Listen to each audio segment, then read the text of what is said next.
All right, so ready to dive into Atomic Habits with us? Absolutely. This book is, it's really something. It really is. It's like a roadmap, but way more engaging than your average self-help book. Right. What I love is how Clear doesn't just tell you what to do, but explains the why. Yeah. It's like he's saying, hey, this is how your brain works, so work with it. Exactly. And he starts with that amazing story about British cycling. Oh, yeah, back in the early 2000s. Yeah. A whole century of mediocrity, can you believe it? It's wild how they went from zero to hero in a few years. And their secret. Tiny changes adding up over time. Like those marginal gains Dave Brailsford, their coach, talked about. Right. The 1% better principle. Imagine getting 1% better at writing every day. Your emails, reports, even stories a year from now. Wow. It really puts things in perspective, right? No overnight transformations, just consistent progress. Just like building muscle at the gym. And speaking of fitness, this applies to breaking bad habits, too. Those tiny things that sabotage you, they compound too. Imagine your bike losing 1% performance each day. Ouch. You'd be walking before you know it. So consistency is key. But what's the key to consistency? That's where it gets interesting. Clear argues it's not willpower, it's systems. Systems. Okay, so if a goal is the target, a system is how you actually hit it. Exactly. Goals give direction, but systems get you there. They keep you on track when motivation fades. Because, let's face it, motivation isn't always reliable, is it? Not at all. That's why motivation gets you started, habit keeps you going. So how do we build these autopilot systems? Is there a formula for building habits? Well, Clear lays out the 4 laws of behavior change. Make it obvious, attractive, easy, and satisfying. Okay, I'm intrigued. Let's break those down, starting with make it obvious. What's the idea there? It's about recognizing the cues that trigger habits and making the ones for good habits super obvious. Like setting yourself up for success by making those good choices almost unavoidable. Exactly. Want to drink more water? Keep a huge water bottle on your desk where you can't miss it. Out of sight, out of mind, right? But make it impossible to ignore, and you're golden now. And there's science to back it up. Clear mentions a study where simply placing bottled water next to food stations in a hospital cafeteria increased sales just by visibility. So subtle yet powerful. We need to design our environments to make good choices. The easy choice. Precisely. Clear the path for yourself. And speaking of easy, that leads to the second law. Make it attractive. Okay, so we want appealing habits, but some things just aren't that naturally exciting. How do we change that? Have you heard of temptation bundling? Like that student who hacked his stationary bike to only let him watch Netflix while pedaling. Wait, yes. That's brilliant. Right. He wanted to watch shows but knew he should exercise, so he linked them. He tricked his brain into craving a healthy habit by connecting it with something fun. Love it. Exactly. You can use this for anything. Want to listen to a podcast? Only allow it during your walk. Need to make sales calls? Promise yourself a latte afterward. This is eye-opening. I'm already thinking of ways to spice up my morning workout routine. Maybe a smoothie break with a good book. There you go. It's about figuring out what works for you and what truly motivates you. Make it obvious. Make it attractive. What's next in Clear's habit-building playbook? It's all about reducing friction. Make it easy. This one seems pretty intuitive. We all take the path of least resistance, right? It's true. We're all about conserving our energy, right? The easier a habit is, the more likely we are to stick with it. Yeah. It all comes back to that idea of designing our environment for success. What are some of those little things that trip us up? We've all got them. Clear gives that example of wanting to play guitar more often, but it's tucked away in a hard-to-reach case. Just the act of getting it out is enough to make you reconsider. Oh, totally. And then it's back to endlessly scrolling. Right. So instead, what if you kept your guitar out on a stand perfectly tuned and ready to go? Want to floss more? Leave the floss right next to your toothbrush? These tiny changes remove even the tiniest bit of resistance. It's the difference between thinking about taking action and actually taking action. Planning is important, but it won't get you results on its own. You have to actually put in the reps. Clear talks about this fascinating study where they had 3 groups of people who wanted to start exercising more.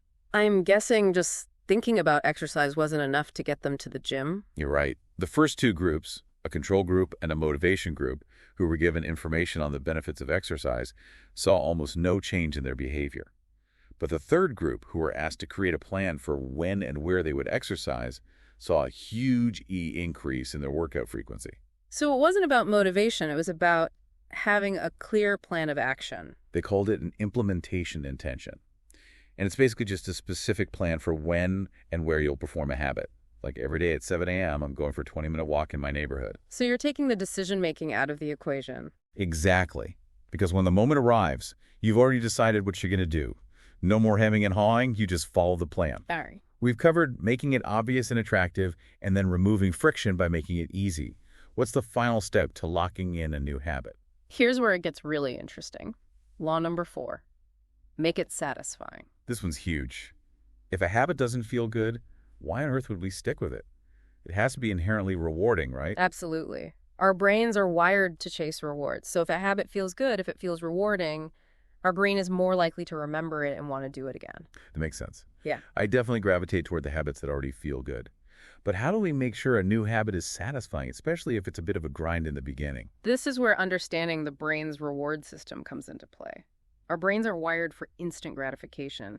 We've evolved to prioritize immediate rewards over delayed rewards. So even if we know that a habit is good for us in the long run, our brains are still looking for that immediate payoff. Exactly. Think about procrastination. It's so easy to choose the thing that feels good now, even if we know it's working against our long-term goals. So how do we work with our brains instead against them? One strategy is to find ways to make our good habits feel immediately rewarding, even in small ways. This helps our brain connect the habit with feeling good.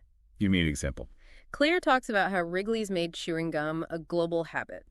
It wasn't just the gum itself, but the added flavors like spearmint and juicy fruit. It seems so simple, but those flavors made the experience pleasurable, giving people a reason to want to chew gum again and again. It's like the minty flavor doesn't actually make toothpaste clean your teeth any better, but it creates a refreshing sensation that makes the habit more satisfying. Exactly. And the beauty of this is that you can get really creative with it.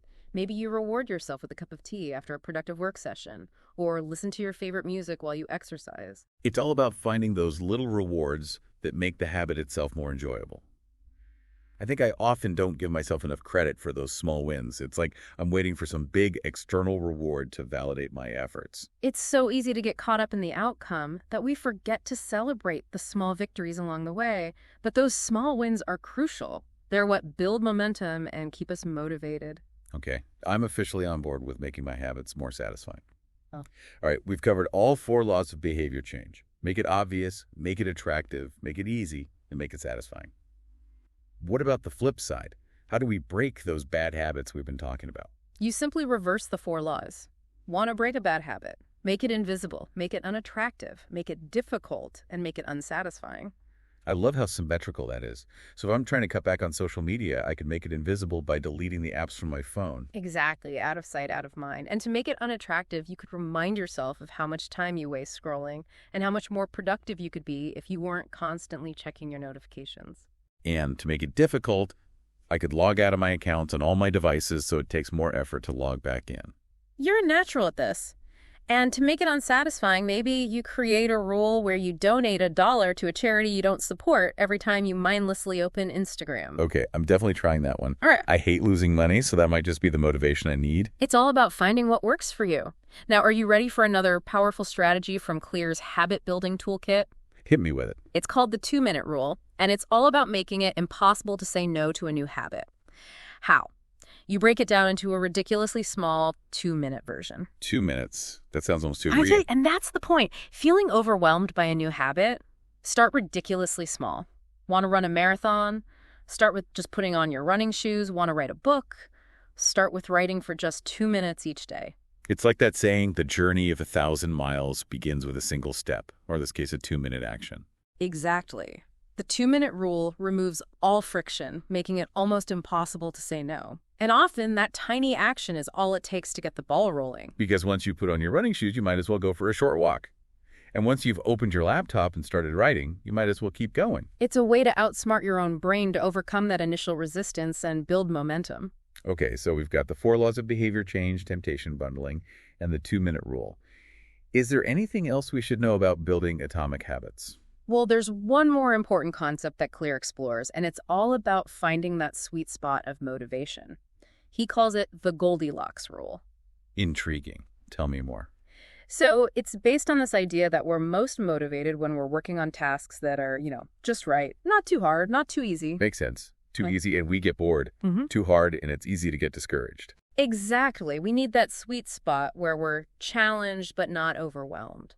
And it's not just about finding the right difficulty level, but also choosing habits that really jive with our natural inclinations. Like Claire talks about Michael Phelps. The Hmm. guy was practically born to swim. Right, he was. But we can't all be Olympic athletes. How do we apply this to, our everyday lives? It's about finding your lane, right? Ah, What are you naturally drawn to? Maybe you're a great communicator or have a knack for organization. Those natural abilities, they're your head start. so it's not about forcing ourselves into a box. It's about working with who we already are. Exactly. That's the key to building a life that's both successful and fulfilling.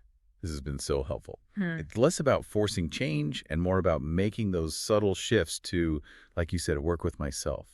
So where do we begin? Well, Clear suggests starting with something he calls a habit scorecard.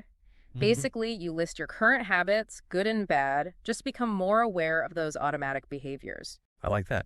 It's easy to go through life on autopilot, not really thinking about those everyday actions. Right. It's kind of like that pointing and calling system those Japanese train operators use to reduce errors. They point at each signal, call out the speed, verbally confirm everything. It does sound a bit strange, but I get it.